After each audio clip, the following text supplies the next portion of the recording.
Hello students, कैसे आप सभी लोग। उम्मीद करता हूँ अच्छे होंगे और आपके एनडीए की प्रिपरेशन अच्छी चल रही होगी। तो हमने प्रोबेबिलिटी की एक सीरीज स्टार्ट की थी जिसमें कल 1 to 60 क्वेश्चन किए थे। आज हम 61 से आगे करने वाले हैं। अगर आप एनडीए की प्रिपरेशन करना चाहते हैं सितंबर एग्जाम के लिए तो आप कांटेक्ट कीजिए 9512278789 पर और ज्वाइन कीजिए दून सेन अकेडमी। चलिए क्वेश्चन नंबर 61 करते हैं। For any two events A and B which one of the following holds, इनमें से कौन सा करेक्ट स्टेटमेंट है वो आपको चेक करना है। तो फर्स्ट नंबर में आपको दे रखा है कि ए इंटरसेक्शन बी की प्रोबेबिलिटी लेस देन ए है, मतलब इंटरसेक्शन की प्रोबेबिलिटी इंडिविजुअल की प्रोबेबिलिटी से लेस देन होता है, ये करेक्ट स्टेटमेंट है। और इंडिविजुअल की प्रोबेबिलिटी है वो यूनियन की प्रोबेबिलिटी से लेस देन होता है, ये भी करेक्ट स्टेटमेंट है। और यूनियन की प्रोबेबिलिटी है दो इवेंट के इंडिविजुअल की प्रोबेबिलिटी से लेस देन होता है। तो स्टेटमेंट वन क्या हो जाएगा, हमारा करेक्ट स्टेटमेंट हो जाएगा, इसमें कोई भी एरर नहीं था। सेकंड स्टेटमेंट में क्या है, A union B, individual union की प्रोबेबिलिटी इंडिविजुअल की प्रोबेबिलिटी से लेस देन होना ऐसा जरूरी नहीं है। सी नंबर में देखिए आपको दिया है ए यूनियन बी की प्रोबेबिलिटी यूनियन की प्रोबेबिलिटी इंडिविजुअल की प्रोबेबिलिटी से लेस देन नहीं हो सकती, तो मतलब बी और सी यहाँ पर ही रॉन्ग हो जाएंगे। इंटरसेक्शन की प्रोबेबिलिटी इंडिविजुअल की प्रोबेबिलिटी से लेस देन हो सकती है। उसके बाद इंडिविजुअल की प्रोबेबिलिटी ए और बी की इंडिविजुअल की प्रोबेबिलिटी से लेस देन होगा ऐसा जरूरी नहीं है, ये स्टेटमेंट यहाँ पर रॉन्ग हो जाएगा। क्लियर, तो हमारे पास स्टेटमेंट वन है वो करेक्ट हो जाएगा। उसके बाद हम मूव करते हैं क्वेश्चन नंबर 62 पर। इसमें आपको टू बॉक्सेस दिए हैं बी आई इक्वल टू 1 और 2। अगर मैं आई की जगह 1 रखूंगा तो B1 बॉक्स बनेगा, अगर मैं आई की जगह 2 रखता हूं तो B2 बॉक्स बनेगा। क्लियर, और आई की जगह अगर मैंने 1 रखा तो आई 1+1 फर्स्ट बॉक्स में कितनी रेड बॉल हो जाएगी, 2 रेड बॉल हो जाएगी। अगर मैं आई की जगह यहाँ 1 रखता हूँ तो 5 - 2 3 ब्लैक बॉल हो जाएगी फर्स्ट बॉक्स में। उसके बाद अगर मैं आई की जगह 2 रखता हूँ तो 2+1 3 रेड बॉल हो जाएगी। उसके बाद 2 रखते हैं तो 5 - 3 2 ब्लैक बॉल हो जाएगी सेकेंड बॉक्स में। अब इसने बोला 1 box is chosen at random, दोनों में से एक बॉक्स आपको चूज करना है। तो E1 मान लेते हैं, बॉक्स 1 को सिलेक्ट किया गया, और A2 मान लेते हैं, बॉक्स 2 को चूज किया गया। क्लियर, यहाँ पर बॉक्स 1 को सिलेक्ट किया गया है और E2 क्या है जिसमें बॉक्स 2 को सिलेक्ट किया जाता है। तो प्रोबेबिलिटी ऑफ E1 हो जाएगा बेटा, ये हो जाएगा 1/2, और प्रोबेबिलिटी ऑफ E2 हो जाएगा 1/2। दोनों में से किसी भी बॉक्स को आप अगर सिलेक्ट करोगे, दो में से एक बॉक्स सिलेक्ट करने की प्रोबेबिलिटी क्या होती है 1/2। फिर इसने बोला 1 box is chosen at random and 2 balls are drawn randomly. फिर आपको क्या करना है, किसी भी एक बॉक्स को सिलेक्ट करना है, फिर 2 बॉल उसमें से ड्रॉ करनी है। What is the probability that the both the balls are of the different colour, दोनों की दोनों बॉल क्या होनी चाहिए, डिफरेंट कलर की होनी चाहिए। तो हमारे पास जो रिक्वायर्ड प्रोबेबिलिटी है बेटा, अगर मैं बॉक्स 1 को सिलेक्ट करता हूँ, उसके बाद मैं 2 बॉल ड्रॉ करता हूँ, दोनों की दोनों क्या होनी चाहिए, डिफरेंट कलर की होनी चाहिए। तो उस इवेंट को मैं मान लेता हूँ ए इवेंट है जिसमें मैंने 2 डिफरेंट बॉल ड्रॉ की है, और E1 किसको रिप्रेजेंट कर रहा है कि मैंने बॉक्स 1 को सिलेक्ट किया, ये गिवन हो गया। ऐसा भी हो सकता है कि मैंने सेकंड बॉक्स को सिलेक्ट किया हो और ए वो इवेंट है जिसमें 2 डिफरेंट बॉल आ रही है, और जब मैंने सेकंड बॉक्स को सिलेक्ट किया हो। क्लियर, तो A1 की प्रोबेबिलिटी हमें दे रखा है बेटा 1/2। उसके बाद ए वो इवेंट है जिसमें आप बॉक्स 1 से 2 डिफरेंट कलर की बॉल ड्रॉ कर रहे हैं। तो हमारे पास 2 रेड बॉल है और 3 ब्लैक बॉल है, तो मैं रेड से एक बॉल उठा सकता हूँ तो 2C1, और ब्लैक से भी मैं एक बॉल ड्रॉ करूंगा तो 3C1। टोटल हमारे पास 5 है, 5 से आप कितने ड्रॉ कर रहे हैं, 2 बॉल ड्रॉ कर रहे हैं। अगर एक से ज्यादा करते हैं कॉम्बिनेशन आता है, ये मैं बार बार बता रहा हूँ आपको। उसके बाद सेकंड बॉक्स को सिलेक्ट करने की प्रोबेबिलिटी हो जाएगी बेटा 1/2। उसके बाद हमें क्या करना है, इससे भी डिफरेंट कलर की बॉल ड्रॉ करनी है। तो मैं 3 रेड बॉल से क्या करूंगा, एक रेड बॉल ड्रॉ करूंगा, कोई भी एक हो सकती है। 2 ब्लैक बॉल से भी मैं एक ब्लैक बॉल ड्रॉ करूंगा, वो भी कोई भी एक हो सकती है। टोटल हमारे पास 5 है, 5 में से हम 2 बॉल ड्रॉ कर लेंगे। ये हो जाएगा बेटा 1/2। 2C1 होता है 2, 3C1 होता है 3/5C2 होता है बेटा 10, प्लस 1/2 3C1 होता है 3, 2C1 होता है 2, और 5C2 होता है 10। तो यह आ जाएगा हमारे पास 6/20 प्लस 6/20, ये टोटल हो जाएगा 12/20। 4 से 3 पर, 4 से 5 पर, तो हमारे पास रिक्वायर्ड प्रोबेबिलिटी हो जाएगी 3/5। क्या हो जाएगा बेटा 3/5, ऑप्शन। क्लियर, अब हम मूव करते हैं क्वेश्चन नंबर 63 पर। In an examination, the probability of candidate solving a question is 1/2 out of 5 question in the examination. What is the probability that the candidate was able to solve at least 2 questions? ये binomial distribution का हमें question दिया हुआ है। इसमें हमें total question कितने दिए बेटा 5, तो n की वैल्यू 5 हो जाएगी। प्रोबेबिलिटी ऑफ सक्सेस, किसी क्वेश्चन को वो सोल्व करता है उसको प्रोबेबिलिटी ऑफ सक्सेस माना गया, उसको आपको दे रखा है बेटा 1/2। अगर p 1/2 है तो q क्या हो जाएगा, ये भी 1/2 हो जाएगा। उसके बाद हमें निकालना है probability that the candidate was able to solve at least 2 question, तो कम से कम वो 2 क्वेश्चन को तो सोल्व करे। एटलीस्ट के लिए हम क्या लगाते हैं बेटा, ग्रेटर देन इक्वल टू का साइन लगाते हैं एटलीस्ट के लिए, ग्रेटर देन इक्वल टू का, और एटमोस्ट के लिए हम क्या लगाते हैं बेटा, लेस देन इक्वल टू का साइन यूज करते हैं। ये आपको ध्यान होना चाहिए। तो हमें निकालना है probability of x greater than equal to 2, तो मेरे को 2 की प्रोबेबिलिटी निकालनी है, x इक्वल टू 3 निकालना है, 4 निकालना है, 5 निकालना है। मेरे को ये प्रोबेबिलिटी निकालनी है x equal to 2, x equal to 3, x equal to 4 और x इक्वल टू 5। और टोटल x की पॉसिबल वैल्यू क्या थी बेटा, x की पॉसिबल वैल्यू है वो 0, 1, 2, 3, 4, 5 यही हो सकती है। अगर मैं 2, 3, 4, 5 निकालने की बजाय मैं 0, 1 निकाल लेता हूँ और उसको 1 से माइनस कर दूं तो क्या आ जाएगा, 2, 3, 4, 5 की प्रोबेबिलिटी आ जाएगी। तो मैं इन चारों की प्रोबेबिलिटी ना निकाल कर क्या करूं बेटा, 1 माइनस प्रोबेबिलिटी ऑफ x0 निकाल लेता हूँ, और फिर इसमें से probability of x equal to 1 निकाल कर उन दोनों का सम करके हम क्या कर देंगे, उसको 1 से माइनस कर देंगे। अब x इक्वल टू 0, हमें probability of x equal to r का फॉर्मूला पता है, ये होता है NCR, p की पावर r और q की पावर n माइनस r। ये फॉर्मूला है probability of x equal to r का। r की जगह यहाँ पर क्या आ जाएगा बेटा, 0 आ जाएगा। n हमें 5 दे रखा है, ये हो जाएगा 1 माइनस 5c0। उसके बाद p है बेटा 1/2, 1/2 की पावर r 0 हो जाएगा। फिर 1/2 q है 5 माइनस 0, ये 5 हो जाएगा, प्लस x इक्वल टू 1 रखेंगे तो यहाँ पर क्या आ जाएगा बेटा, r की जगह अगर मैं 1 रखता हूँ तो ये आ जाएगा 5c1, 1/2 की पावर 1 हो जाएगी, फिर 1/2 की पावर 4 हो जाएगा। इसको हम सोल्व करते हैं और 1 से माइनस कर देंगे, ये आ जाएगा बेटा 1 माइनस 5 0, ये 1 होता है। उसके बाद NC0 और NCN, NC0 आपको ध्यान रखना है, NC0 और NCN बेटा 1 होता है, और NC1 है वो N के इक्वल होता है। ये दो रिजल्ट आपको याद रखने हैं। तो NC0 5C0 1 हो जाएगा, किसी की पावर 0 वो भी 1 हो जाएगा, ये आ जाएगा बेटा 1/2 की पावर 5 होता है 32, प्लस 5C1 हो जाएगा 5, 1/2 की पावर 1 और 1/2 की पावर 4, ये भी 1/2 की पावर 5 हो जाएगा, तो इसको भी मैं 1/32 लिख सकता हूँ।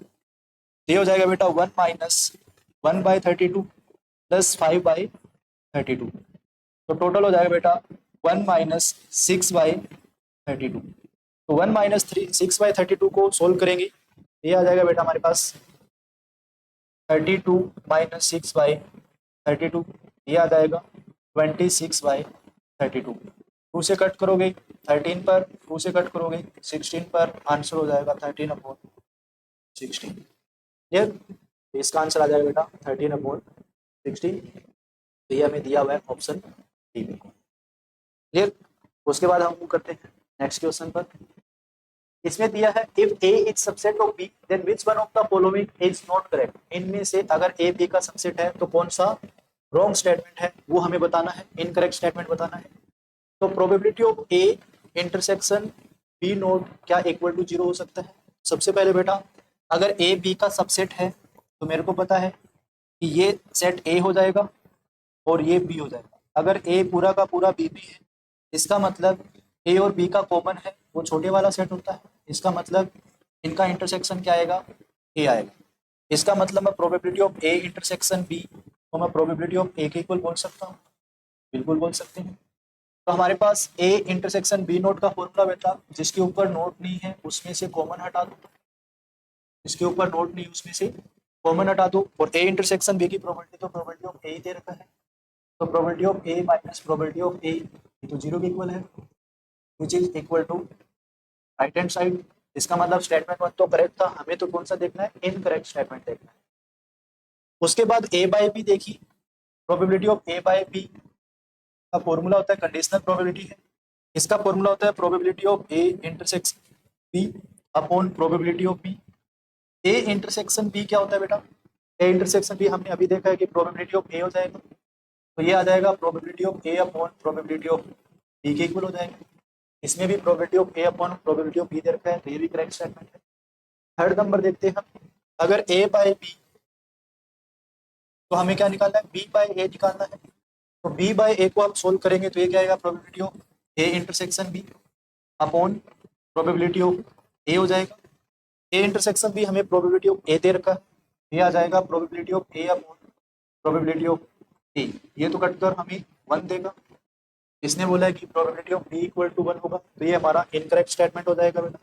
अगर ये इनकरेक्ट है तो हमारा आंसर बी हो जाएगा। क्लियर। उसके बाद हम मूव करते हैं नेक्स्ट क्वेश्चन पर। The mean and the variance of a binomial distribution are found to be 2 and 1। Mean दे रखा है, मीन को हम एन पी से डिनोट करते हैं, वो आपको 2 दे रखा है। वेरिएंस है उसको हम एन पी क्यू से डिनोट करते हैं, वो आपको 1 दे रखा है। अगर मैं एन पी क्यू को एन पी से डिवाइड करूं तो हमारे पास आ जाएगा 1/2। क्लियर। एन पी से एन पी कैंसिल, तो क्यू की वैल्यू हो जाएगी बेटा 1/2।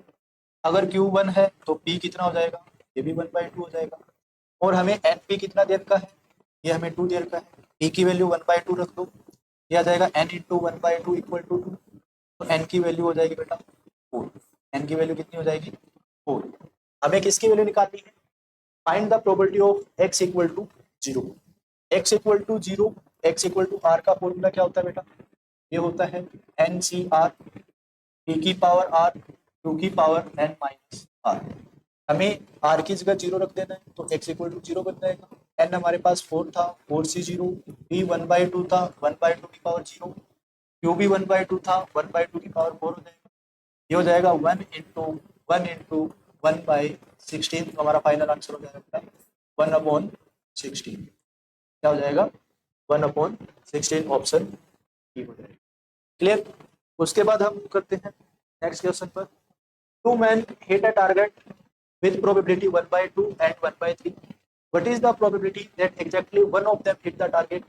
Exactly one का मतलब सिमेट्रिक निकालना है। मान लेते हैं फर्स्ट पर्सन है, वो टारगेट को हिट करता है, उसकी प्रोबेबिलिटी इवन दे रखा है आपको, ये हो जाएगा 1/2। सेकंड पर्सन हिट करता है, उसकी प्रोबेबिलिटी दे रखा है आपको 1/3। हमें एग्जैक्टली 1 के लिए कौन सा फॉर्मूला लगाना है बेटा, probability of E1 symmetric E2 निकालना है। इसका फॉर्मूला होता है probability of E1 plus probability of E2 और -2 times probability of E1 intersection E2 हो जाएगा।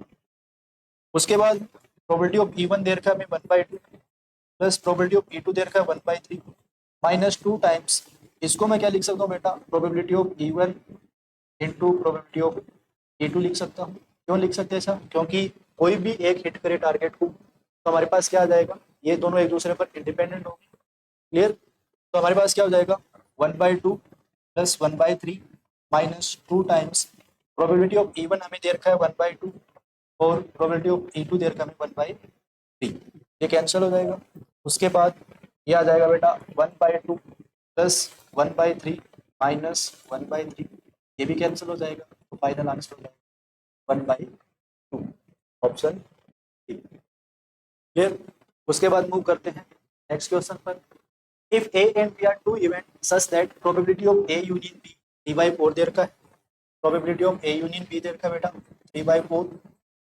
उसके बाद probability of A intersection B, ये हमें दे रखा है 1/4। उसके बाद प्रोबेबिलिटी ऑफ ए नोट है, वो दे रखा है 2/3। अगर ए नोट दे रखा है तो हम प्रोबेबिलिटी ऑफ ए निकाल सकते हैं, वो हो जाएगा बेटा 1/3। हमें फाइंड करना है प्रोबेबिलिटी ऑफ बी, तो मान लेते हैं प्रोबेबिलिटी ऑफ बी टी है, एट प्रोबेबिलिटी ऑफ बी है उसको मैं टी मान लेता हूँ। क्लियर। तो ए यूनियन बी का फॉर्मूला होता है बेटा probability of A union B, ये होता है probability of A plus probability of B minus probability of A intersection B. Clear. A union B हमें दे रखा है 3/4, ये हो जाएगा 3/4 equal to probability of A दे रखा है हमें 1/3, प्रोबेबिलिटी ऑफ बी को हमने माना है T minus probability of A intersection B दे रखा है हमें 1/4। ये 1/4 इधर आ जाएगा, ये हो जाएगा 3/4 प्लस 1/4, और ये 1/3 इधर आकर -1/3 इक्वल टू क्या बचेगा बेटा, टी। 3/4 1/4, 4/4 1 हो जाएगा, 1 माइनस 1/3 बचेगा इधर, ये हो जाएगा टी। तो टी की वैल्यू हो जाएगी हमारे पास 2/t, और टी हमने किसको माना था, प्रोबेबिलिटी ऑफ टी को। तो प्रोबेबिलिटी ऑफ टी कितना हो जाएगा बेटा, 2/। उसके बाद हम मूव करते हैं नेक्स्ट क्वेश्चन पर। नेक्स्ट क्वेश्चन में क्या दिया है, देखिए, in throwing two dice the number of exhaustive events that 5 will never appear on any one of dice is.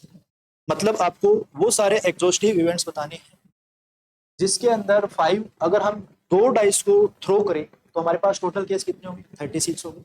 अगर मैं 2 डाइस को थ्रो करता हूं तो टोटल केस आने वाले हैं 36। एग्जॉस्टिव इवेंट वो होते हैं जो हमारे पास अलग अलग इवेंट है, अगर मैं उनका यूनियन करूं तो सैंपल स्पेस बनना चाहिए। हमें वो एग्जॉस्टिव इवेंट बनाने हैं जिनमें 5 कभी भी नहीं आता दोनों डाइस पर, ठीक है। तो हम वो इवेंट निकालेंगे जिनमें दोनों में से किसी एक डाई पर 5 आता है। तो ऐसे कितने इवेंट हो गए 36 में से, जैसे कि 1 वाली लाइन में 1 5 आता है, 2 वाली लाइन में 2 5 आता है, 3 वाली लाइन में 3 5 आता है, 4 वाली लाइन में 4 5 आता है, 5 वाली लाइन में तो पूरे ही 5 आते हैं, जैसे 5 1 हो गया, 5 2 हो गया, 5 3 हो गया, 5 4 हो गया, 5 5 हो गया, और 5 6 हो गया, और 6 वाली लाइन में 6 5 हो गया। मतलब इतने ऐसे एलिमेंट्स हैं सैंपल स्पेस में जिनके अंदर कम से कम एक 5 तो है। तो 1 2 3 4 5 6 7 8 9 10 11, 36 में से 11 ऐसे इवेंट हैं जिनके अंदर कम से कम एक 5 रहता है। तो ऐसे कितने इवेंट हो जाएंगे जिनके अंदर 5 बिल्कुल नहीं आता, तो वो हो जाएंगे 36 माइनस 11 इक्वल टू 25। 25 ऐसे इवेंट हो जाएंगे जिनके अंदर हमें 5 नहीं देखने को मिलेगा। उसके बाद नेक्स्ट क्वेश्चन पर मूव करते हैं। 2 cards are drawn successively without replacement. 2 card हमें ड्रॉ करने हैं without replacement from a well shuffled pack of 52 cards. The probability of drawing 2s, मतलब आपको 2s आने की प्रोबेबिलिटी फाइंड करनी है। ओके, तो हमारे पास टोटल कितने कार्ड है बेटा, 52 कार्ड्स है, उनमें से 2 कार्ड ड्रॉ करने हैं, तो टोटल केस कितने हो जाएंगे, टोटल केस हो जाएंगे हमारे पास 52C2। क्लियर। अब हमारे पास एस कितने होते हैं, 4 इक्के होते हैं, उनमें से 2 एस निकालने के फेवरेबल केस हो जाएंगे, ये हो जाएगा बेटा 4C2। प्रोबेबिलिटी निकालनी होगी 2s, ये हो जाएगा हमारे पास 4C2 अपॉन 52C2। तो 4C2 हो जाएगा 4 इंटू 3 2 इंटू 1, तो 52C2 हो जाएगा 52 इंटू 51 अपॉन 2 इंटू 1, ये कैंसिल हो जाएगा, ये आएगा 12 4 इंटू 3 अपॉन में हो जाएगा 52 इंटू 51। 4 से 13 4 जा 52 होता है, 3 से 17 पर आ जाएगा, ये आ जाएगा 1 अपॉन 13 इंटू 17। तो 1 से मल्टीप्लाई करेंगे, 13 और 17 की मल्टीप्लाई कीजिए, 17 3 जा 51, 17 1 जा 17, 17 और 5 22, इसका आंसर हो जाएगा 1 अपॉन 221। क्लियर। उसके बाद हम मूव करते हैं क्वेश्चन नंबर 70 पर। इसमें दिया है an unbiased coin is tossed until the first head appear or until 4 tosses are completed, whichever happens earlier, which of the following statement is correct। आपको unbiased coin को टॉस करना है, आपको तब तक टॉस करना है जब तक या तो पहला हेड ना आ जाए, या अगर पहला हेड नहीं आया, जैसे कि पहले टेल आ गया फिर दूसरे नंबर पर हेड हो गया, तो आपको स्टॉप कर देना है। अगर पहले 2 पर हेड नहीं आया तो फिर हमें तीसरी बार हेड आ गया तो वहीं स्टॉप कर देना है। अगर हेड आता ही नहीं है तो हमें मैक्सिमम 4 टाइम्स को टॉस करना है। फिर ये बोल रहा है कि what the probability that no head is observed is 1/16। ये कहता है कि जिस इवेंट में एक भी हेड नहीं आता उसकी प्रोबेबिलिटी 1/16 होगी। तो हम क्या करते हैं, सैंपल स्पेस बना लेते हैं, हो सकते हैं फर्स्ट टाइम में हेड आ गया, यहीं स्टॉप कर देंगे। ऐसा हो सकता है कि फर्स्ट टाइम में हेड ना आया और सेकंड टाइम में हेड आ गया हो, तो वहां स्टॉप कर देंगे। अगर फर्स्ट 2 टाइम हेड ना आया है और थर्ड टाइम हेड आ गया हो, ऐसा भी हो सकता है।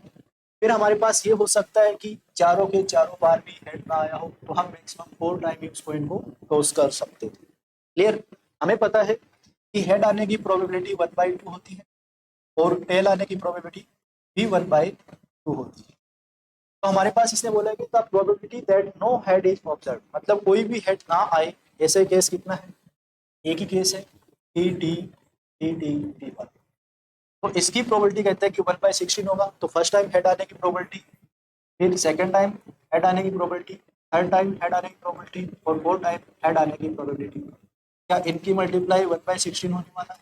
बिल्कुल होने वाला है। 1/2 1/2 1/2। तो एक भी बार हेड ना आए उसकी प्रोबेबिलिटी 1/16 होगा, तो स्टेटमेंट वन इसका क्या हो जाएगा, करेक्ट स्टेटमेंट होगा। फिर ये कहता है the probability that the experiment ends with 3 tosses is 1/8। अगर ये 3 टॉस पर कोई एक्सपेरिमेंट एंड हो रहा है उसकी प्रोबेबिलिटी 1/8 होगी। इसका मतलब probability of T T H की प्रोबेबिलिटी क्या बोल रहा है, 1/8 होनी चाहिए। तो हम चेक कर लेते हैं प्रोबेबिलिटी ऑफ टी और प्रोबेबिलिटी ऑफ एच क्या 1/8 हो सकता है? इसका आंसर 1/2 होगा, इसकी प्रोबेबिलिटी 1/2 होगी और इसकी प्रोबेबिलिटी भी 1/2। तो बिल्कुल सही बोल रहे हैं कि जिसमें 3 टॉस पर एंड होगा एक्सपेरिमेंट उसकी प्रोबेबिलिटी 1/8 होने वाली। तो ऑप्शन 2 भी करेक्ट हो जाएगा। तो करेक्ट स्टेटमेंट कौन सा हो जाएगा, बोथ 1 एंड 2। उसके बाद हम मूव करते हैं नेक्स्ट क्वेश्चन पर 71। अ bag contain 4 white and 2 black holes, another bag contain, first bag के अंदर आपको दे रखा है बेटा 4 white and 2 black holes, second bag में आपको दे रखा है बेटा 3 white and 5 black hole, bag 2 में आपको दे रखा है 3 white and 5 black holes. If one ball is thrown from each bag, then the probability that one is white and one is black। आपको क्या करना है कि आपको हर एक बैग से एक बॉल ड्रॉ करनी, क्लियर।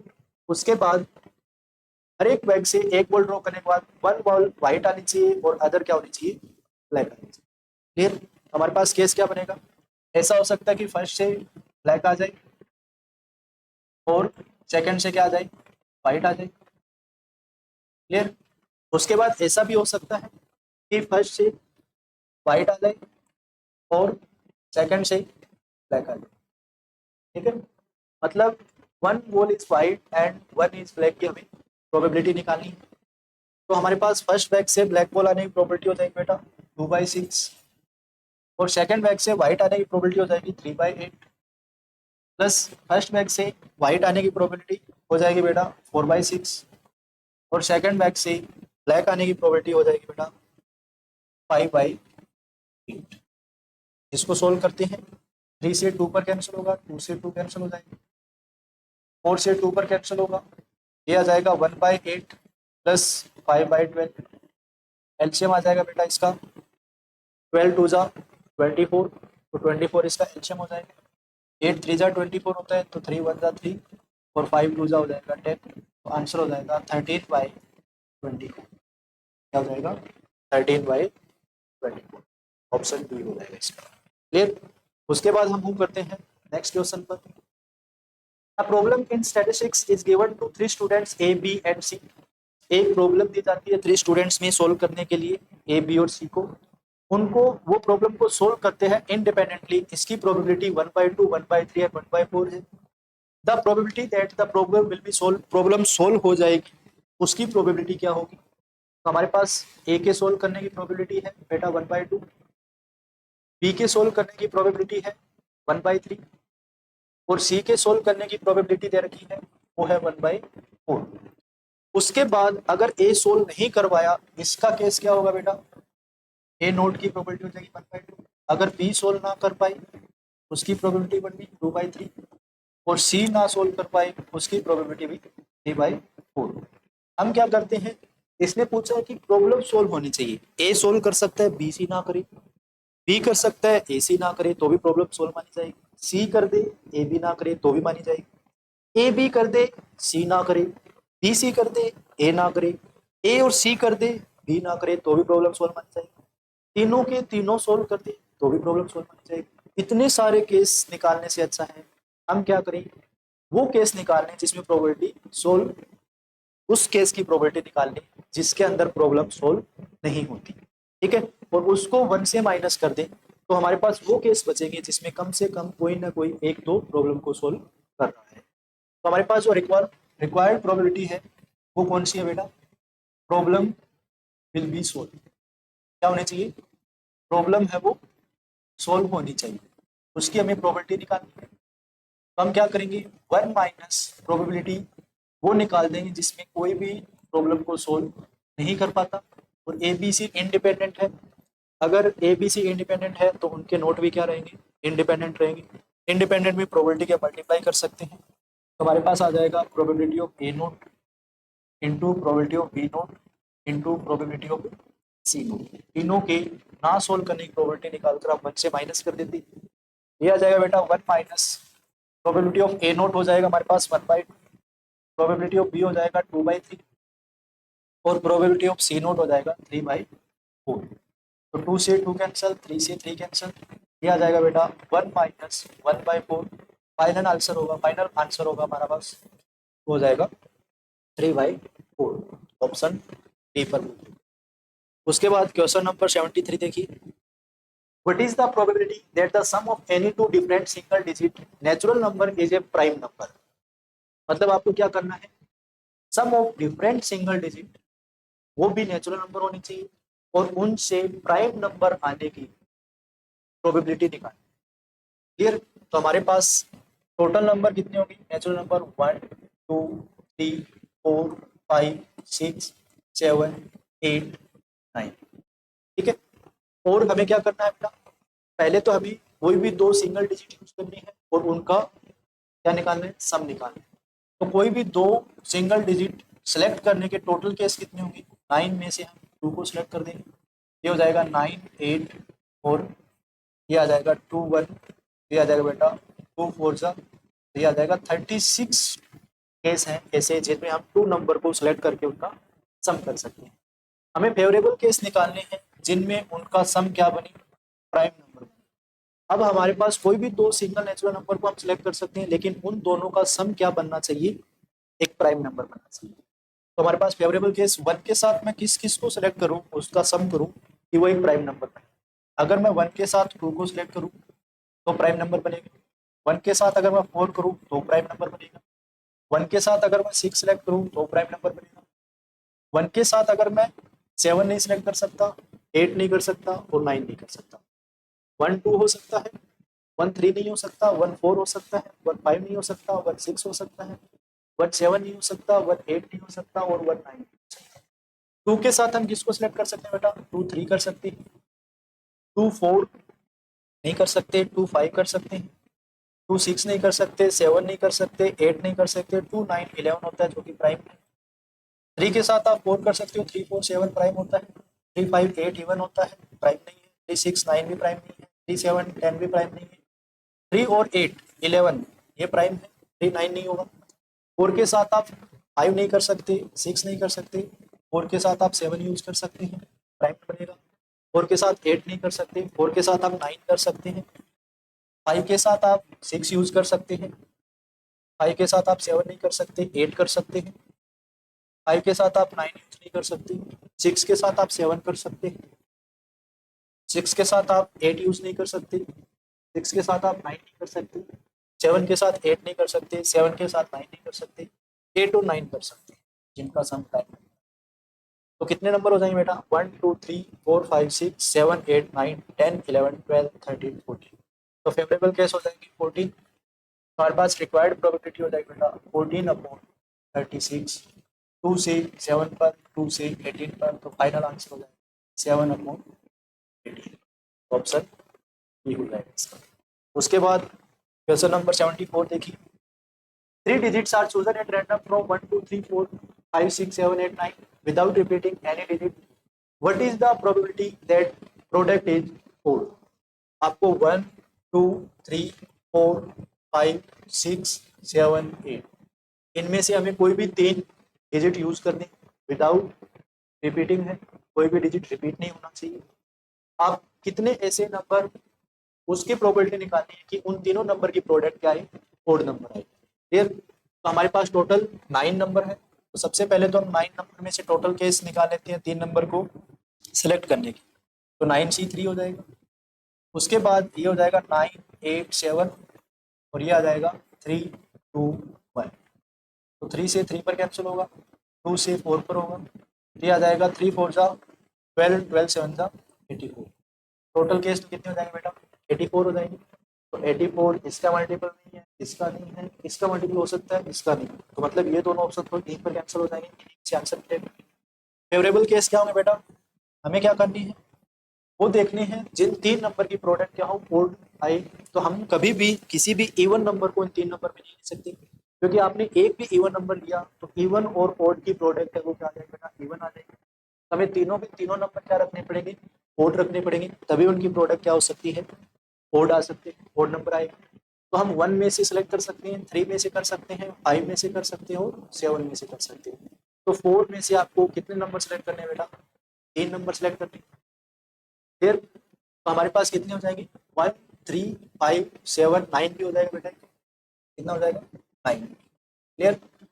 तो 5 में से आपको 3 नंबर आपको क्या करनी है, सेलेक्ट करनी है, जिनकी प्रोडक्ट क्या आएगी, ओड नंबर आएगी। तो वो कौन कौन से नंबर होंगे, 1 में से आप सेलेक्ट कर सकते हो, 3 से कर सकते हो, 5 से कर सकते हो, 7 से कर सकते हो, 9 से। ऐसा क्यों, क्योंकि ओड नंबर 3 होंगे तभी उनकी प्रोडक्ट क्या आएगी, ओड नंबर आएगी। अगर आपने एक भी इवन नंबर लिया या 2 लिए या तीनों ले लिए तो उनकी प्रोडक्ट है वो इवन नंबर बन जाएगी।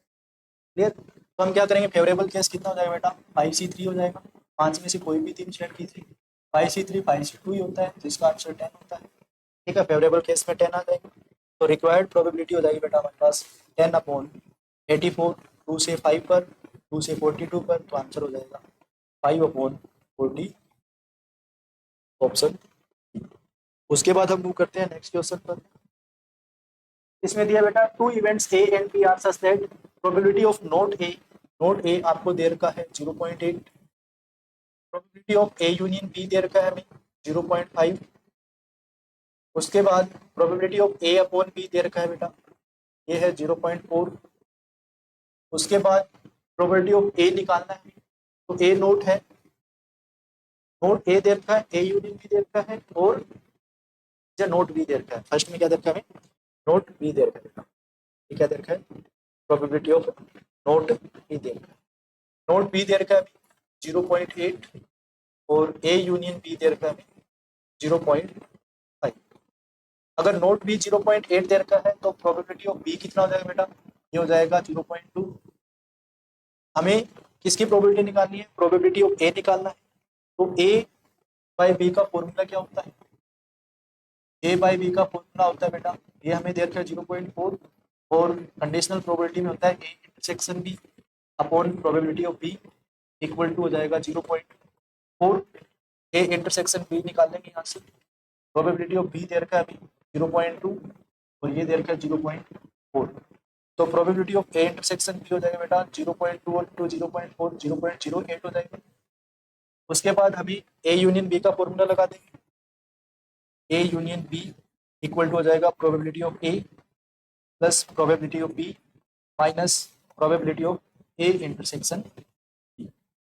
ये हमें ए यूनियन बी दे रखा है बेटा 0.5, प्रोबेबिलिटी ऑफ ए दे रखा है अभी 0 पॉइंट, अभी हमारे पास ए तो निकालना है, प्रोबेबिलिटी ऑफ बी दे रखा है अभी 0.2 और ए इंटरसेक्शन बी आया 0.08। क्लियर। तो सबसे पहले हम क्या करेंगे, प्रोबेबिलिटी ऑफ ए निकाल लेते हैं, ये हो जाएगा 0.5 माइनस 0.2 और प्लस हो जाएगा 0.08, ये आ जाएगा 0.3। 0.3 में हम 0.08 ऐड कर देंगे, ये हो जाएगा बेटा 0.38 हो जाएगा 0.38, ये हमारा सी ऑप्शन है। क्लियर। पॉइंट ऐड करने उनको एक लाइन में रखने, ध्यान रखना, ये गलती करते हैं बच्चे। उसके बाद if mean and variance of binomial variate X are 2 and 1, आपको मीन दे रखा है, एनपी दे रखा है 2 और वेरिएंस है एनपी क्यू से डिनोट करते हैं, वो आपको 1 दे रखा है। Then the probability that x take a value greater than 1, आपको x ग्रेटर देन 1 के लिए वैल्यू निकालनी है। तो सबसे पहले हमें n निकालना होगा, p निकालना होगा और q निकालना है। अगर मैं npq को सेकंड इक्वेशन को फर्स्ट इक्वेशन से डिवाइड करता हूँ, ये 1/2 आ जाएगा, np से np कैंसिल, तो q की वैल्यू 1/2 आ जाएगी। अगर q 1/2 है तो p भी 1/2 हो जाएगा, और np हमें कितना दे रखा है बेटा, ये हमें 2 दे रखा है, तो p की वैल्यू 1/2 रख दो, ये 2 है तो n की वैल्यू 4 हो जाएगी। n मिल गया, p मिल गया, q मिल गया, प्रोबेबिलिटी डिस्ट्रीब्यूशन का फॉर्मूला लगा दो। x की वैल्यू ग्रेटर देन 1 के लिए चाहिए, probability of x greater than 1 चाहिए, तो हमें probability of x equal to 2 चाहिए, x इक्वल टू 3 चाहिए, x इक्वल टू 4 चाहिए। क्लियर? तो हम क्या करेंगे, 0 और 1 निकाल लेते हैं और उसको 1 से माइनस कर देते हैं। इससे अच्छा हम क्या करेंगे, probability of x equal to 0 निकाल लेते हैं, probability of x equal to 1 निकाल लेते हैं। इन दोनों का सम है वो 1 से माइनस कर देंगे। तो probability of x equal to 0 का फॉर्मूला हो जाएगा 4c0, p हमें दिया है 1/2, तो 1/2 की पावर 0, q दे रखा है 1/2, इसकी पावर भी क्या हो जाएगा 4 हो जाएगा, प्लस 4c1, p दे रखा है हमें 1/2 की पावर 1 और q दे रखा है 1/2 की पावर 3। क्लियर? ये आ जाएगा बेटा हमारे पास 1 माइनस 4c0 होता है 1, ये 1, ये हो जाएगा 1/16, 4c1 4 होगा, ये 1/16 हो जाएगा, ये आ जाएगा 1 माइनस 1/16 प्लस 4/16, ये हो जाएगा 5/16, ये आ जाएगा 16 माइनस 1, 16 माइनस 5 हो जाएगा बेटा 11/16, इसका फाइनल आंसर हो जाएगा ऑप्शन डी। उसके बाद हम मूव करते हैं क्वेश्चन नंबर 77 पर। इसमें दिया 7 unbiased coins are tossed 128 times. In how many throws would you find at least 3 head? तो इसमें 7 अनबायस्ड कॉइन है, क्लियर, n हमें दे रखा है 7। उसके बाद p कितना हो जाएगा, अगर हमारे पास हेड को प्रोबेबिलिटी ऑफ सक्सेस माने तो p हो जाएगा 1/2, q हो जाएगा 1/2। तो एटलीस्ट 3 हेड आने की प्रोबेबिलिटी निकालनी है। हम क्या करेंगे, प्रोबेबिलिटी ऑफ x एटलीस्ट के लिए हम ग्रेटर देन का यूज करते हैं, ठीक है। तो हमें probability of x equal to 3, 4, 5, 6, 7 इन सभी को निकालने की बजाय मैं 0, 1, 2 की निकालकर 1 से माइनस कर देता हूँ। तो probability of x equal to 0, probability of x equal to 1 और x इक्वल टू 2 निकालकर हम क्या करेंगे, 1 से माइनस कर देंगे। तो probability of x equal to 0 का फॉर्मूला हो जाएगा 7c0, 1/2 की पावर 0, 1/2 की पावर 7 हो जाएगा, प्लस 1/7c1 आ जाएगा, 1/2 की पावर 1 हो जाएगा और 1/2 की पावर 6 हो जाएगा यहाँ पर, प्लस x 7c2 के लिए यहाँ पर 7c2 हो जाएगा, p की पावर r होता है तो 1/2 की पावर 2 और 1/2 की पावर 7 माइनस 2 5 हो जाएगा। क्लियर? ये आ जाएगा बेटा 1 माइनस 7c0 1 होता है, ये भी 1 होता है, ये 1/2 की पावर 7 होता है बेटा 128, प्लस 7c1 7 हो जाएगा अपॉन में 128, प्लस 7c2 को सोल्व कर लो, 7, 6 और 2 1, ये हो जाएगा बेटा 2 3 जा, तो ये आ जाएगा 21, 21/128 हो जाएगा।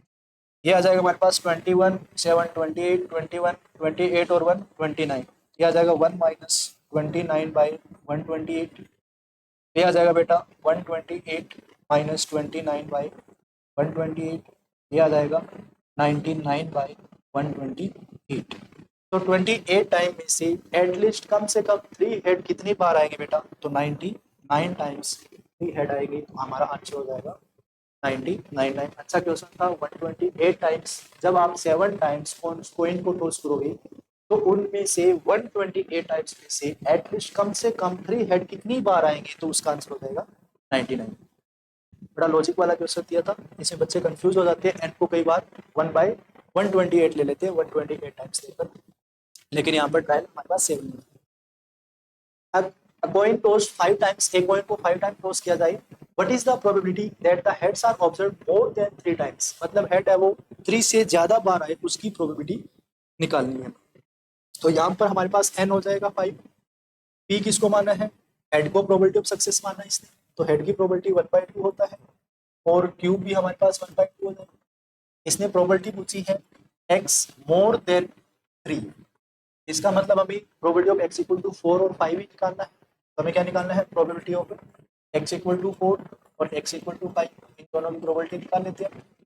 ये हो जाएगा बेटा 5c4 1/2 की पावर 4 इंटू 1/2 की पावर 1 प्लस 5c5, ये हो जाएगा 1/2 की पावर 5 और इंटू 1/2 की पावर 0। 5c4 हो जाएगा 5c1, 5 होता है, ये हो जाएगा 1/2 की पावर 5 1/32 हो जाएगा, 5c5 1 होता है, ये 1/32 हो जाएगा। तो ये टोटल 5 प्लस 32 5/32 और 1/32 6/32 हो जाएगा। 2 3 जा 2 से 16 पर फाइनल आंसर हमारा 3/16 है, ये आ जाएगा 3/16। 60। उसके बाद हम मूव करते हैं नेक्स्ट क्वेश्चन पर 79 नंबर पर। If x belong to 0 to 5, ये कहता है कि x है वो 0 to 5 में बिलोंग करता है। आपको प्रोबेबिलिटी निकालनी है X square minus 3x plus 2 greater than equal to 0। तो पहले तो इसको सोल्व करते हैं, तो ये आएगा x minus 2x minus X plus 2 greater than equal to 0। x common निकालोगे तो x माइनस 2 आ जाएगा, माइनस 1 निकालोगे तो x माइनस 2 आ जाएगा, ग्रेटर देन इक्वल टू 0। तो आपके पास दो फैक्टर आएंगे x minus 1 x minus 2 greater than equal to 0। इसमें वेविकर मेथड लगा लेते हैं। ये हो जाएगा हमारे पास 0 से लेकर 5 तक टोटल इंटरवल दिया हुआ है। ये आया हमारे पास 1 और ये आया हमारे पास 2। तो फोर टर्म्स है, तो इधर आएगा पॉजिटिव नेगेटिव पॉजिटिव, तो पॉजिटिव वाला इंटरवल हो जाएगा 2 से 5, इधर आएगा 0 से 1। हमारे पास टोटल केस है, वो टोटल लेंथ के अकॉर्डिंग देंगे। टोटल लेंथ 0 से 5 तक कितनी लेंथ हो जाएगी, 5 हो जाएगी। उसके बाद हमारे पास फेवरेबल केस में कितनी लेंथ आ रही है बेटा, 0 से 1 में 1 आ रही है, 1 यूनिट आ रही है, और प्लस 2 से 5 तक कितना होता है लेंथ, 3 यूनिट होता है। तो टोटल लेंथ हो जाएगी 4। हमें प्रोबेबिलिटी निकालनी है, इस केस की टोटल लेंथ कितनी आएगी, वो 4 हो जाएगी, और टोटल केस थी 5, तो आंसर हो जाएगा 4/5, ऑप्शन डी। क्लियर। उसके बाद हम मूव करते हैं नेक्स्ट क्वेश्चन पर।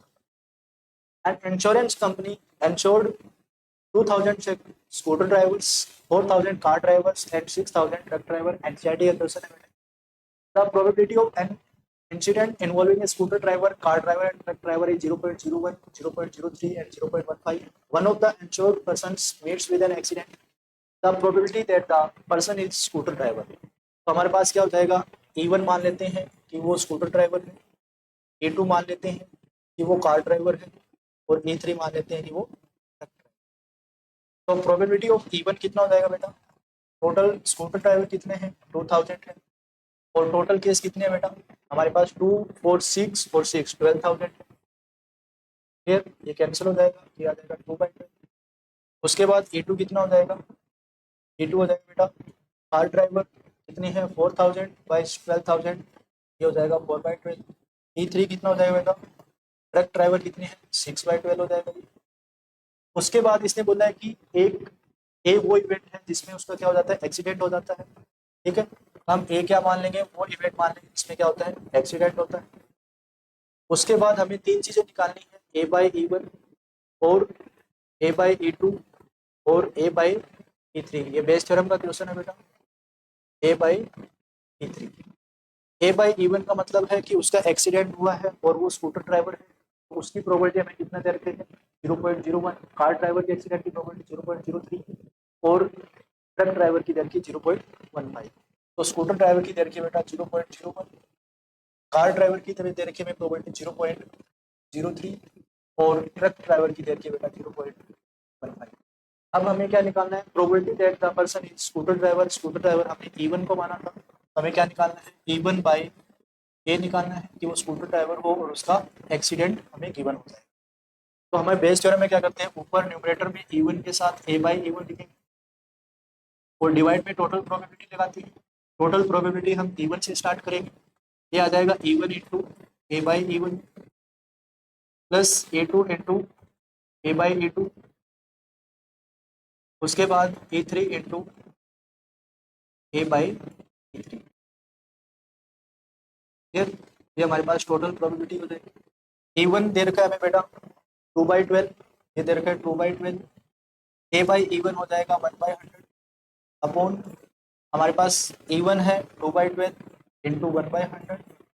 E2 है वो हमें दे रखा है 4/12 इंटू 3/100। उसके बाद तीसरा दे रखा हमें E3 बेटा हमें दे रखा है 6/12 और ये दे रखा है 15/100। क्लियर। तो सभी केस से हम क्या कर देते हैं, 12 और 100 को, इसमें से 1200 कॉमन निकाल लिया और वो कैंसिल कर देंगे ऊपर वाले न्यूमरेटर वाले 1200 से। तो हमारे पास ऊपर न्यूमरेटर में बचेगा 2, अपॉन में बचेगा 2 प्लस 4 3 जा 12 प्लस 6 15 6 जा 90। ये हो जाएगा बेटा 2/90 और 14 हो जाएगा 104। क्लियर। ये हो जाएगा 2 1 जा 2 और ये 2 5 जा 2 2 जा 4, ये आ जाएगा 1/52। इसकी प्रोबेबिलिटी हो जाएगी बेटा 1/52। Clear.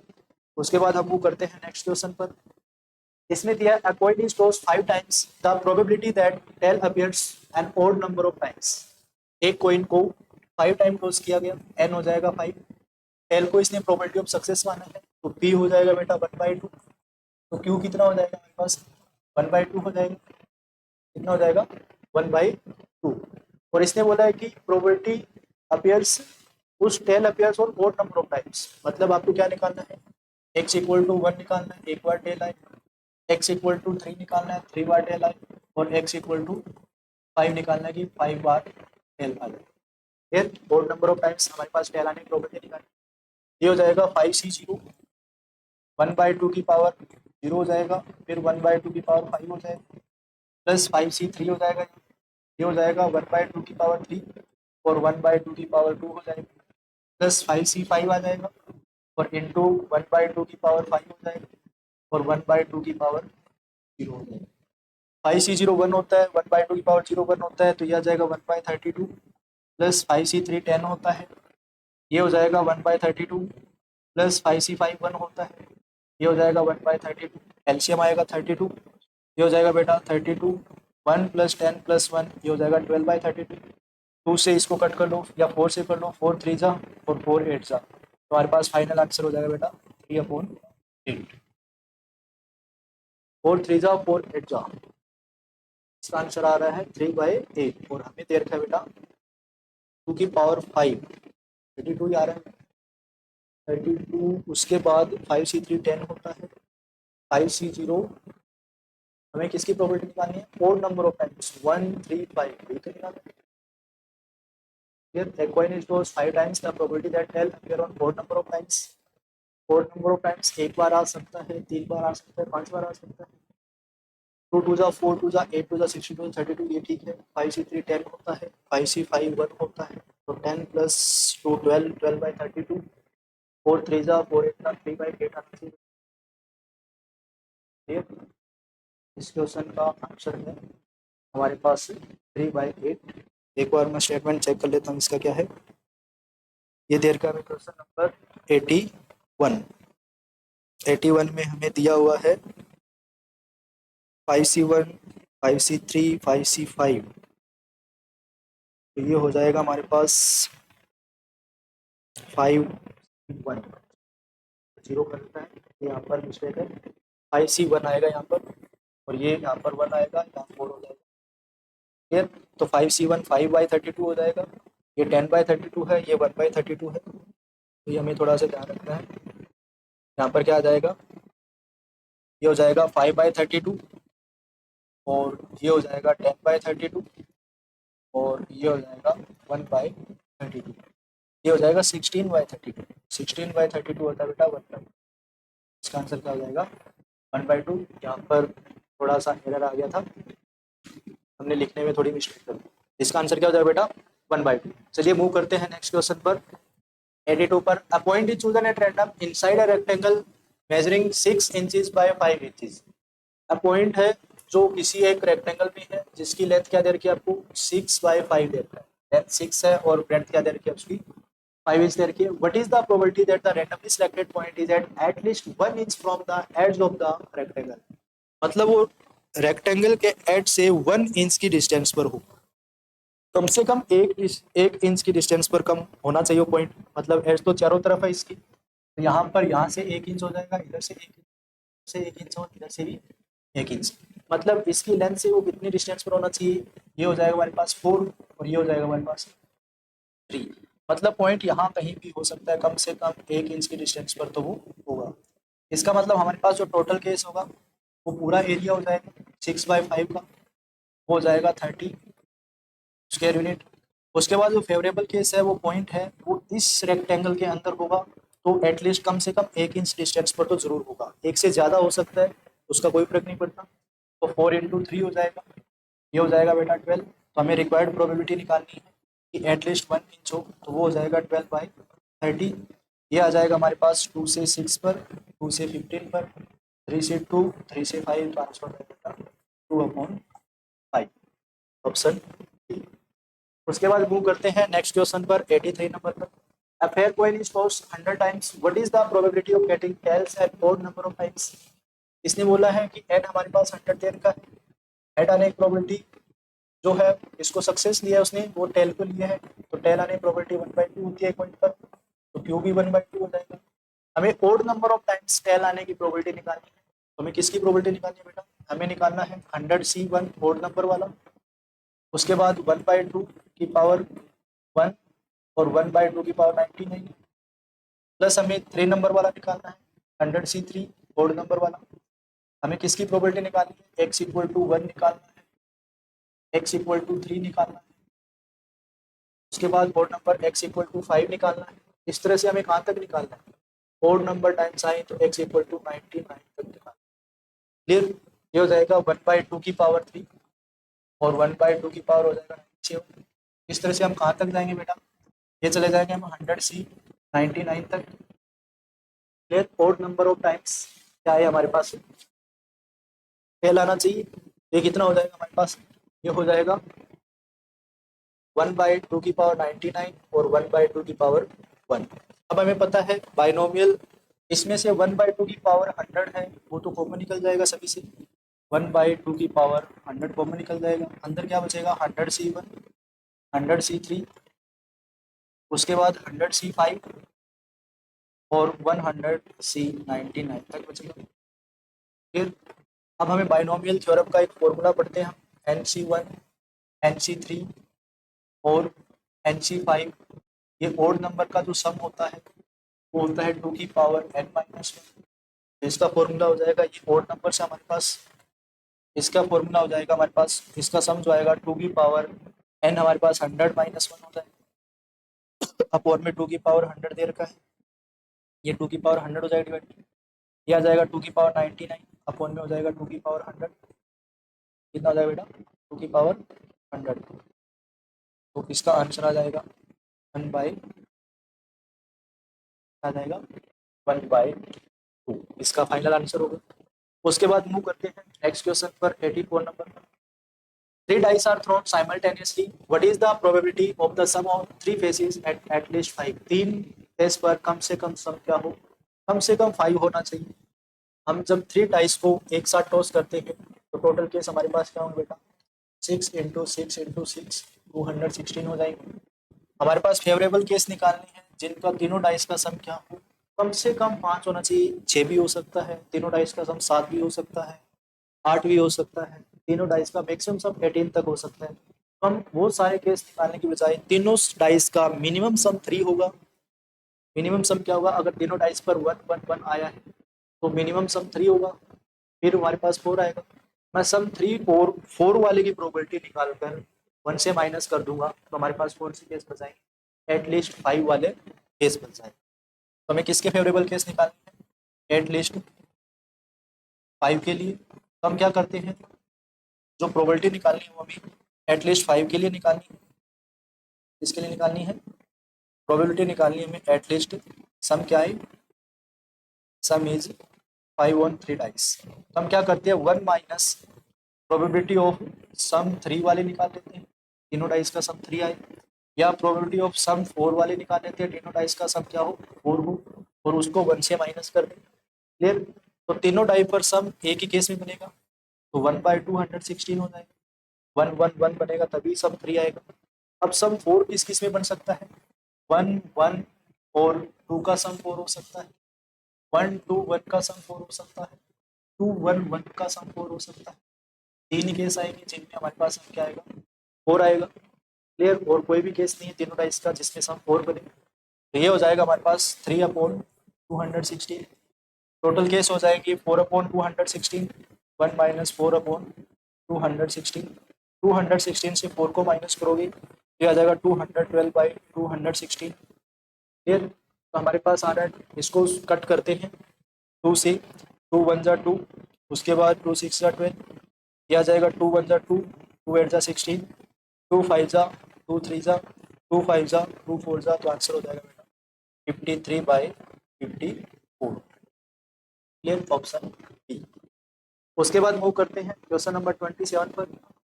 To independent events A and B, probability of A दे रखा है बेटा हमें 1/3, प्रोबेबिलिटी ऑफ बी देयर का है 3/4, the probability that exactly one of two events A और बी अकर, मतलब हमारे पास दोनों में से एग्जैक्टली वन की प्रोबेबिलिटी निकालनी है।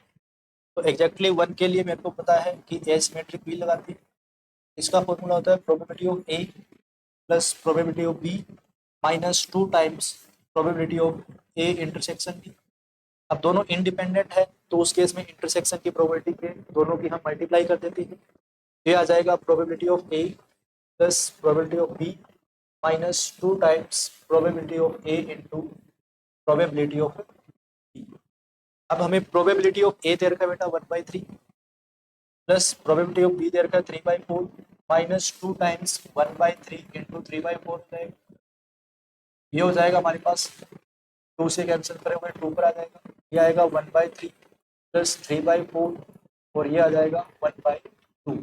तो इसका एलसीएम आ जाएगा हमारे पास 3 4 2 का 12 एलसीएम हो जाएगा, 4 3 जा 12 तीनों के टेबल में आता है, 3 4 जा हो जाएगा, 4 3 जा होता है तो 3 3 जा 9 हो जाएगा, 2 6 जा होता है तो 6 1 जा 6 हो जाएगा, 13 माइनस 6 ये हो जाएगा बेटा 7/12।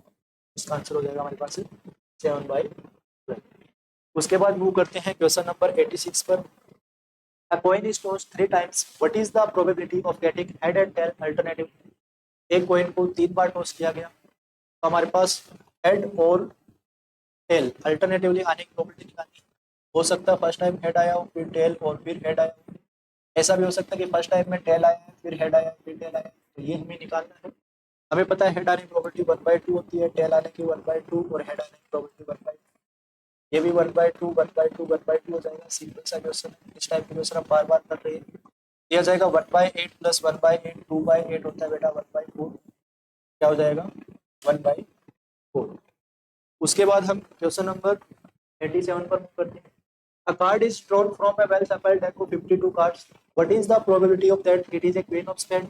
हमारे पास टोटल केस 52 है, क्लियर, एक ही कार्ड हमें ड्रॉ करना है। तो favourable case queen of spade का तो एक ही होता है बेटा, तो प्रोबेबिलिटी हो जाएगी 1/52। सिंपल सा 10th क्लास का सम देखता है, ये हो जाएगा 1/52। उसके बाद क्वेश्चन नंबर 88 पर मूव करते हैं। If two dice are thrown, then what is the probability that the sum of the two faces is greater than or equal to 4? मतलब आपके पास दो डाइस है, उन दोनों डाइस पर सम 4 या 4 से ज्यादा होने की प्रोबेबिलिटी निकालें। तो दो डाइस है, उसके टोटल केस हमारे पास कितने होते हैं बेटा 36 होते हैं। हमारे पास दो डाइस का मैक्सिमम सम क्या हो सकता है, वो हो सकता है 6 और 6 12। हमें 4 5 6 7 8 9 10 11 और 12 इतने कितने केस है, उन सभी को फेवरेबल केस मानकर उसकी प्रोबेबिलिटी निकालनी है। तो हम क्या करते हैं, ग्रेटर देन और इक्वल टू, फेवरेबल केस क्या लेना, हमें सम है वो ग्रेटर देन इक्वल टू 4 देने की बजाय वह 1 माइनस क्या करता हूँ, जिनका सम मिनिमम क्या हो सकता है 2 डाइस का वो 2 होता है, 2 वाला सम निकाल लेता हूँ, फेवरेबल केस निकाल लेता हूँ जिनका सम क्या बन रहा है 2 बन रहा है। वो फेवरेबल केस निकाल लेता हूँ जिनका सम क्या बन रहा है 3 बन रहा है, और उन केस को निकालकर उनकी प्रोबेबिलिटी का सम 1 से माइनस कर देंगे तो हमारे पास वो केस बच जाएंगे जिनका सम 4 है 5 है 6 है 7 है 8 है 9 है 10 है 11 है या 12 है। तो सम 2 वाले कितने केस होते हैं बेटा, एक ही केस होता है जिसका 1 1 है, उन्हीं का सम 2 होएगा। तो टोटल केस हो जाएगा हमारे पास 1/36। जिनका सम 3 बन रहा है वो फेवरेबल केस कितने होंगे 1 2 होंगी, 2 1 होगा, दो ही केस होंगे जिनका सम कितना बनेगा 3 बनेगा, तो ये हो जाएंगे 2/36।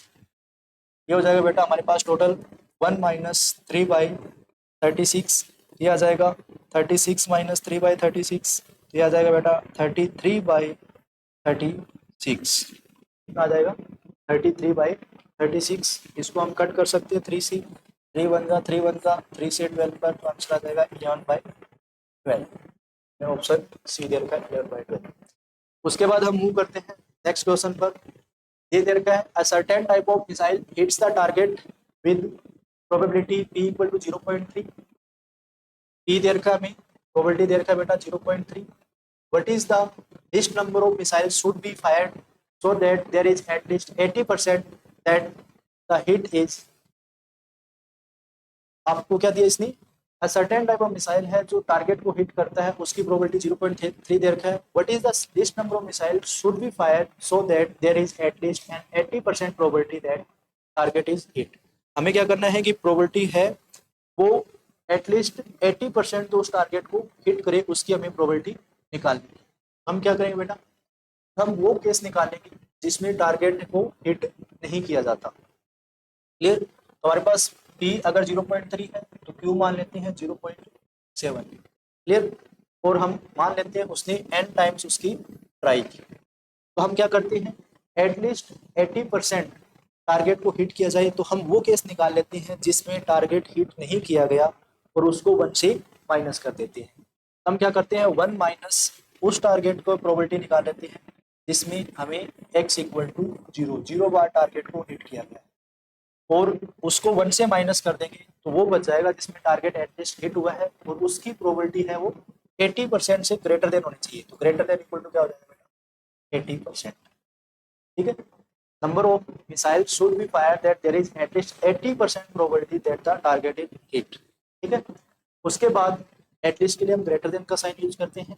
अब x इक्वल टू 0 के लिए क्या हो जाएगा, 1 माइनस एन सी 0 हो जाएगा यहाँ पर, फिर आ जाएगा 0.3 की पावर 0 हो जाएगा, और 0.7 की पावर n माइनस 0 n हो जाएगा। ये आ जाएगा ग्रेटर देन 80/100। क्लियर? ये हो जाएगा 2 4 जा 2 5 जा, ये आ जाएगा बेटा हमारे पास 1 माइनस एन सी 0। ये आ जाएगा एन सी 0 1 होता है, 0.3 की पावर 1 होता है, और ये आ जाएगा 0.7 की power greater than equal to 4/5। Clear? उसके बाद ये एन सी 0 1 होता है, तो इसको मैं ऐसे लिख सकता हूँ 1 माइनस 0.7 की power N greater than equal to 4/5। अगर ये पॉजिटिव है 0.7 की पावर कुछ भी करोगे आंसर पॉजिटिव आएगा, पॉजिटिव आएगा तो हम इधर उधर दोनों को चेंज कर सकते हैं। तो ये हो जाएगा 1 minus 4/5 greater than equal to हो जाएगा 0.7 की पावर एक्स। ठीक है, ये आ जाएगा हमारे पास 1/5 ग्रेटर देन इक्वल टू 0.7 की पावर एन। ये आ जाएगा 0.2 ग्रेटर देन इक्वल टू 0.7 की पावर एन। तो एन की मिनिमम वैल्यू क्या होगी जिसमें ये 0.2 की पावर 1 से बड़ा हो जाए। अगर मैं एन की जगह 1 रखता हूँ तो 0.7 आएगा, 0.7 तो बड़ा, 0.2 बड़ा नहीं होता। तो एन अगर मैं 2 रखता हूँ तो ये हो जाएगा 0.7 इंटू 0.7, तो ये 0.49 होगा, वो भी 0.2 से बड़ा होता है। हमें तो 0.2 को बड़ा करना है। अगर मैं n इक्वल टू 3 रखता हूँ तो ये आ जाएगा 0.343, वो भी उससे 0.2 से बड़ा रहेगा, तो 0.2 बड़ा करना है हमें तो। उसके बाद अगर मैं n इक्वल टू 4 रखता हूँ तो इसको फिर से 0.7 से मल्टीप्लाई करना है, तो ये आ जाएगा 7 3 जा 21, 7 4 जा 28 और 2 30, 7 3 जा 21, 21 और 3 24। ठीक है, और 7 3 जा 21, 7 4 जा 28 और 2 33, 7 3 जा 21 और 3 24, तो ये आ जाएगा 0.2401। अभी भी ये 0.2 से बड़ा है। अगर मैं n की जगह 5 रखता हूँ, अगर मैंने इसको 7 से मल्टीप्लाई किया, 0.2401 को अगर मैं 7 से मल्टीप्लाई करता हूँ तो ये आएगा 7, 7 4 जा 28, 7 2 जा 14 और 2 16, तो ये आ जाएगा 0.16। अब उस केस में 0.2 बड़ा हो जाएगा 0.168007 से। तो हमने n की वैल्यू मिनिमम क्या ली है, कम से कम 5 तो लेना ही पड़ेगा। उसके बाद अगर आप कोई भी वैल्यू लेते हैं तो 0.2 हमेशा क्या रहेगा, इससे ग्रेटर देन रहेगा, तो n क्या हो जाएगा बेटा हमारे पास 5 हो जाएगा। इसमें ऐसा क्वेश्चन था ये। उसके बाद देखिए, for two mutually exclusive event A and B, probability of A equal to देयर का बेटा 0.2, प्रोबेबिलिटी ऑफ ए देयर का 0.2, and probability of A not and B देयर का 0.3। What is probability of A upon A union B? A not intersection B का formula होता है बेटा probability of B minus probability of A intersection B, ये होता है 0.3 दिया है। क्लियर? और ये म्यूचुअली एक्सक्लूसिव इवेंट है तो ए इंटरसेक्शन बी की प्रोबेबिलिटी तो 0 हो जाएगी, इसका मतलब प्रोबेबिलिटी ऑफ बी कितना हो जाएगा हमारे पास 0.3 हो जाएगी। उसके बाद हमें निकालना है probability of A upon A union B. इसका जो फॉर्मूला होगा वो होगा probability of A intersection A union B upon में क्या आ जाएगा, probability of A union B, क्योंकि कंडीशनल प्रोबेबिलिटी में इन दोनों का कॉमन निकालते हैं। उसके बाद अब क्या करते हैं, डिवाइड में जो गिवन है उसी की प्रोबेबिलिटी रखते हैं। ए का ए यूनियन बी के साथ कॉमन होगा, वो प्रोबेबिलिटी ऑफ ए ही होगा। अब ए यूनियन बी का फॉर्मूला होता है probability of A plus probability of B minus A intersection B, और म्यूचुअली एक्सक्लूसिव है तो इंटरसेक्शन की प्रोबेबिलिटी तो जीरो ही होने वाली। प्रोबेबिलिटी ऑफ ए हमें दे रखा है बेटा 0.2 प्लस प्रोबेबिलिटी ऑफ ए दे रखा है 0.2 प्लस प्रोबेबिलिटी ऑफ बी दे रखा है 0.3। ये हो जाएगा 0.2 प्लस 0.5, तो आंसर हो जाएगा हमारे पास 2/5। इसका आंसर हो जाएगा 2/5। चलिए बच्चा, आगे के क्वेश्चन हम नेक्स्ट क्लास में करते हैं। जय हिंद, जय भारत। मिलते हैं नेक्स्ट सेशन में।